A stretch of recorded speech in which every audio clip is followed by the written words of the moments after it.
और मैं ये कहना चाह रहा हूँ, मैंने ये सीखा है अपने पिताजी से, और सीख सकते हैं इसको, ये केवल तुक्के की बात नहीं है, सीख सकते हैं।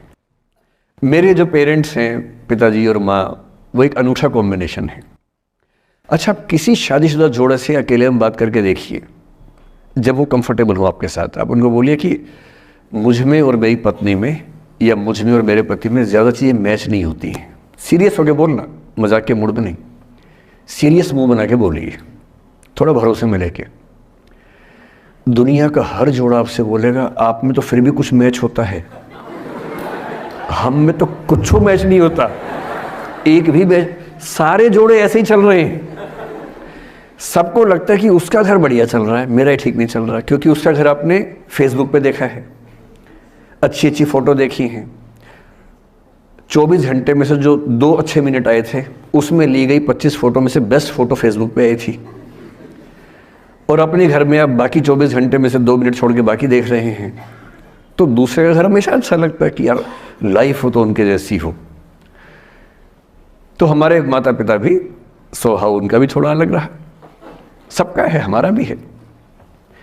तो मेरे पिताजी हैं मस्त मौला आदमी, जैसे कबीरदास, एकदम फक्कड़ मस्त मौला आदमी, भाड़ में जाए दुनिया, उस मूड में रहते हैं, नुकसान हो जाए भाड़ में जाए।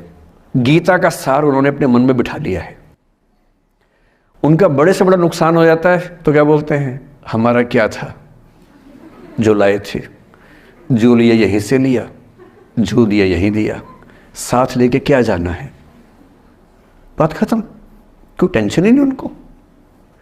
और बाकी सब लोग टेंशन में कि अब क्या करें, ये हो गया, वो हो गया, कैसे मैनेज करें। मेरी माँ को तनाव हो जाता था, और जब पिताजी ऐसे हो तो माँ को तनाव होगा, सीधी सी बात है। अगर माँ वैसी होती, पिताजी तनाव में रहते हैं, तो सामान्य बात है। जब घर में एक व्यक्ति मस्त मौला हो तो बाकी लोग तनाव तो फिर बांटेंगे ना आपस में। वो बड़ा तनाव में रहती थी, उनको घर की चिंता, बच्चों की चिंता बहुत सताती थी। पिताजी भी चिंतित थे बच्चों को लेकर, जैसे कोई पिता होता है, पर उनकी नेचर थी कि ठीक है देख लेंगे जो होगा, अरे देख लेंगे, अरे भाड़ में जाओ, उस मूड में रहते हैं, आज भी रहते हैं। मेरी माँ 73 की उम्र से कुछ महीने पहले चल बसी, उनका जीवन समाप्त हुआ। मतलब मुझे नहीं पता कि जीवन क्यों समाप्त होता है, क्योंकि बड़े बूढ़े कहते हैं कि हर व्यक्ति के सांस का इतिहास है, सांसें लिखी हुई हैं ईश्वर ने, उतनी सांसें मिलेगी। मुझे बहुत भरोसा इस बात में है नहीं, क्योंकि भगवान ऐसा क्यों करेगा कि जापान में सांसें ज़्यादा लिखेगा और अफ्रीका में कम लिखेगा, भगवान ऐसा क्यों करेगा।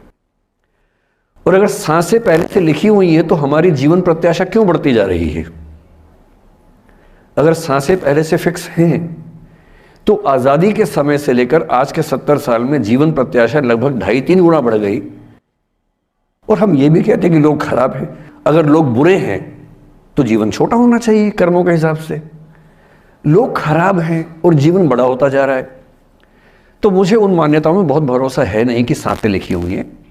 अगर सांसें लिखी होती तो मनुष्य की औसत आयु 25 साल से ऊपर नहीं होनी चाहिए थी, 25-30 मैक्सिमम। और हम 70-80 साल धूमधाम से जी रहे हैं, जिसका मतलब है कि ये भगवान से ज़्यादा इंसान ने लिखा है, मेडिकल साइंस ने लिखा है, वैज्ञानिकों ने लिखा है। और मैं ऐसा व्यक्ति हूँ, मैं बहुत धार्मिक व्यक्ति हूँ नहीं,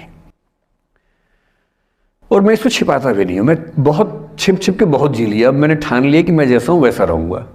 ना मुझे किसी पार्टी से मतलब है, ना किसी विचारधारा से मतलब है। मैं विचार वाला आदमी हूँ, धारा वाला नहीं हूँ। जिसको धारा में बहना है बहे, हम तो अकेले चलेंगे, विचार के साथ चलेंगे। जो ठीक लगता है वो बोलेंगे और वैसे ही रहेंगे। हाँ, गलत बोलने से बचता हूँ, किसी के बारे में गलत बोलना मुझे अच्छा नहीं लगता है, लेकिन जो सही लगता है वो तो बोलूँगा ना भाई। मेरे पिताजी 81 साल के हैं, अभी 81 साल के हुए कुछ दिन पहले, और एकदम मस्त मौला आदमी है, मुझसे ज़्यादा युवा हैं। मैं 50 साल का बूढ़ा हूँ, वो 81 साल के युवा हैं। उनके चेहरे की चमक, मतलब कई ट्यूबलाइट फेल है उनके सामने, ऐसी चमक चेहरे पर रहती है। क्यों रहती है? उसकी एक वजह यह कि वो रोज़ सुबह 2-3 घंटे प्राणायाम, योग, ध्यान, बहुत कुछ करते हैं। उनका भोजन इतना संतुलित है, सप्ताह में कम से कम 1 बार, कभी कभी महीने में 4 से ज़्यादा 6-7 बार उपवास करते हैं पूरा। वो सब चीज़ें उनके अभ्यास में हैं, जो मेरे अभ्यास में उतनी नहीं है। मैं भी कोशिश करता हूँ, पर अभी उतना सफल नहीं हो पा रहा हूँ। पर मेरी राय में उनके इस सुंदर जीवन का सबसे बड़ा राज ये क्षमता है कि वो हर चीज़ को लेट गो कर देते हैं।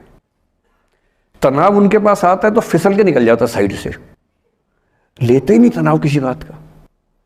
कुछ भी हो जाता है तनाव ही नहीं लेते। और मुझे लगता है कि काश ये चीज़ मेरी माँ के स्वभाव में होती, कम से कम 10 साल उनका जीवन और ज़्यादा तो होता। और मैं अपने अनुभव से बता रहा हूँ, बहुत विश्वास से बता रहा हूँ। मैं ना सोने जागने में नियमित व्यक्ति हूँ, ना मैं बहुत कसरत करता हूँ। ठीक हूँ, मतलब बुरा भी नहीं हूँ, ठीक हूँ। मेरी उम्र के अधिकांश लोग बीपी, शुगर, बहुत बीमारियों से ग्रस्त हैं। मैं फ़िलहाल नहीं हूँ। क्यों नहीं हूँ? मेरे पास इसका उत्तर एक ही है, मैं लोड लेता नहीं किसी बात का, दबाव लेता नहीं, तनाव लेता नहीं। भाई अच्छा हो रहा है तो भी ठीक है। जब मैं सफल, जैसे मैं 3 साल में पिछले काफ़ी सफल हो गया, जितना मुझे नहीं होना चाहिए था, मैं तो कैसे हो गया हूँ सफल। अगर मैं सफल हो गया तो मैं इस बात का लोड भी नहीं ले रहा कि मैं सफल क्यों हो गया। अरे हो गया तो कैसे तो हो गया, कई लोग हो जाते हैं, हम भी हो गए, ऐसा क्या है। कल को नहीं रहूंगा मान लीजिए, ऐसा हो सकता है, कल को फेल हो जाऊं कहीं। फेलियर को पचाना पता नहीं कितना मुश्किल होता होगा लोगों के लिए। मैं अपने बारे में जानता हूं, मुझे मुश्किल नहीं होने वाला, क्योंकि मैंने सफलता का लोड लिया ही नहीं अपने ऊपर। विफलता मुझे क्या प्रभावित करेगी, बहुत फर्क नहीं पड़ता है। और मैं दावे से कह रहा हूं कि यदि ये टेम्परामेंट आपका हो, जो मेरे पिताजी से मैंने सीखा है, तो आप जिंदगी में सफल कितने होंगे वो एक अलग पैरामीटर है, पर आपकी ज़िंदगी शानदार होगी। और जितनी ज़िंदगी आपकी है, जितनी सांसें आप कहते हैं कि लिखी हुई हैं, गारंटी से कह रहा हूँ कि 10 साल बढ़ जाएंगे। कुछ और लोगों के आप कम कर देंगे अलग बात है, लेकिन अपने 10 साल बढ़ा लेंगे। इसलिए ये सीखना बहुत ज़रूरी है कि कैसे लेट गो करना है ज़िंदगी की चीज़ों को। 3-4 प्रसंग होते हैं। एक होता है कि आप किसी को बहुत चाहते हैं पर वो आपको नहीं चाहता। आपकी उम्र में ये सब तो खेल होता है, और क्या खेल होता है। मेरे घर में 2 बच्चे हैं 17 साल के, तो मैं उनको देख के समझता रहता हूँ। वो मुझसे छुप छुप के किसी से बात करते हैं और मैं छुप छुप के सुन लेता हूँ। तो उन्हें नहीं पता, मुझे तो नाम भी पता है किससे बात करते हैं, एक आध का तो एड्रेस भी पता है मुझे। और मैं तो बच्चों को बोलता हूँ कभी जाना वाना हो तो मैं ले चलूँगा, चिंता मत करना, बोल देना कि ड्राइवर साथ में आया है, टेंशन मत लेना। तो मेरे तो बच्चे मेरे दोस्त हैं, मैं तो बड़ा दोस्ती के भाव में रहता हूँ। मेरा एक ही बेंचमार्क है कि वो जिस उम्र में जैसे हैं मैं कैसा था, और वो मुझसे अच्छे चल रहे हैं। उससे ज़्यादा उम्मीद मुझे करने में नहीं चाहिए। मैंने जो कुकृत्य 8वीं क्लास में किए थे उन्होंने 11वीं क्लास में किए, तो बहुत है। मैं ये क्यों मान के चलूँ कि वो देवी देवता पैदा होंगे? मेरे ही तो बच्चे हैं भाई। जीन तो मेरे ही है, तो कैसे देवी देवता हो जाएंगे? तो ज़्यादा उम्मीदें क्यों पालनी है बच्चों से भी? मैं क्यों चाहूँ कि मेरा बच्चा IAS जॉब करे? क्यों करे वो? IAS भी क्यों करे? उसका मन करेगा तो करेगा, नहीं करेगा तो भाड़ में जाए। अगर वो कहेगा कि मुझे स्टार्टअप करना, स्टार्टअप कर लो भाई। अगर वो कहेगा मुझे कुछ और नौकरी करनी है प्राइवेट सेक्टर में, तो वो कर लो। मैं क्यों ठेकेदार बनूं उसका भाई? मैं क्यों ये चाहूँ कि वो मेरे रास्ते पर चले, मुझसे बेहतर बने? ये सब बेकार की बातें हैं।